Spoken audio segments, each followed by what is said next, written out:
વડોદરા જિલ્લા પ્રાથમિક શિક્ષણાધિકારીની નિષ્ક્રિયતા છતી થઈ। સાવલીમાં ભગાના મુવાડા ગામમાં શિક્ષણ મરી પરવાર્યું। વડોદરા જિલ્લા પ્રાથમિક શિક્ષણાધિકારીની નિષ્ક્રિયતા છતી થઈ। સાવલીમાં ભગાના મુવાડા ગામમાં શિક્ષણ મરી પરવાર્યું। તંત્રની ઘોર લાપરવાહીથી બાળકોનું ભવિષ્ય અંધકારમય। ધોરણ 1 થી 5 ના 30 બાળકો કરણ નદી કિનારે મંદિરના શેડ નીચે ભણવા મજબૂર। આંગણવાડીના 25 બાળકો પણ દૂધની ડેરીમાં ભણવા મજબૂર।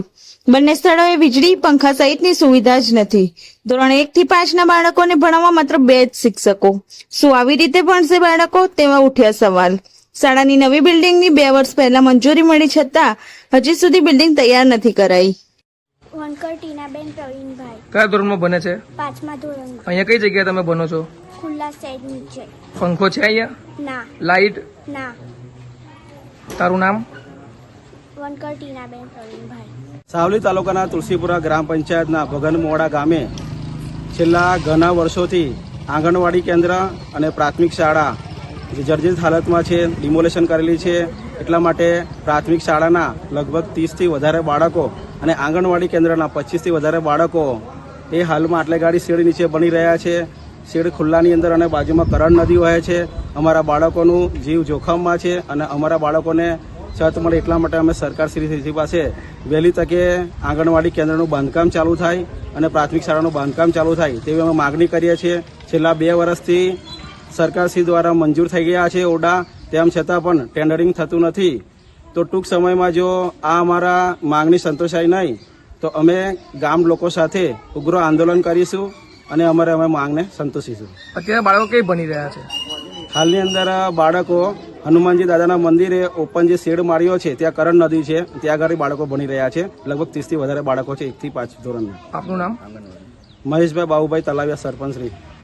ભગાના મોડા ગ્રામની પ્રાથમિક શાળા અને આંગણવાડી તો છેલ્લા 6-7 વર્ષથી જર્જરિત અવસ્થામાં છે અને પ્રાથમિક શાળા પણ છેલ્લા 1.5 વર્ષથી પાડી દીધેલી છે। હજી સુધી નવીન મકાન બનાવવામાં આવતું નથી। આ બાબતે મેં પોતે આ ગામના જાગૃત નાગરિક તરીકે હું પોતે વકીલ છું, વકીલાતના વ્યવસાય સાથે જોડાયેલો છું અને મેં પોતે પણ સરકારને રજૂઆતો કરેલી છે। તાલુકા કક્ષાએથી માંડીને જિલ્લા કક્ષા સુધી, જિલ્લા કલેક્ટર સુધી, ધારાસભ્ય સુધી દરેક જગ્યાએ અમે રજૂઆતો કરેલી છે, પરંતુ છતાં પણ આજ દિન સુધી અમારા ગામની પ્રાથમિક શાળા અને આંગણવાડીના મકાનો બનાવવામાં આવતા નથી। આ લોકોનો મને જવાબ લેખિતમાં એવો આપ્યો છે કે ભાઈ આંગણવાડી અને પ્રાથમિક શાળા આ બંનેનો રાજ્ય કક્ષાએથી સ્ટેટ લેવલેથી વર્ક ઓર્ડર બાકી છે। વર્ક ઓર્ડર આવશે ત્યારે તમારું કામ થશે, પરંતુ આ વર્ક ઓર્ડરની રાહમાં આજે આ ભર ચોમાસાની અંદર આ બાળકોને કેટલી બધી મુશ્કેલી પડી રહી છે।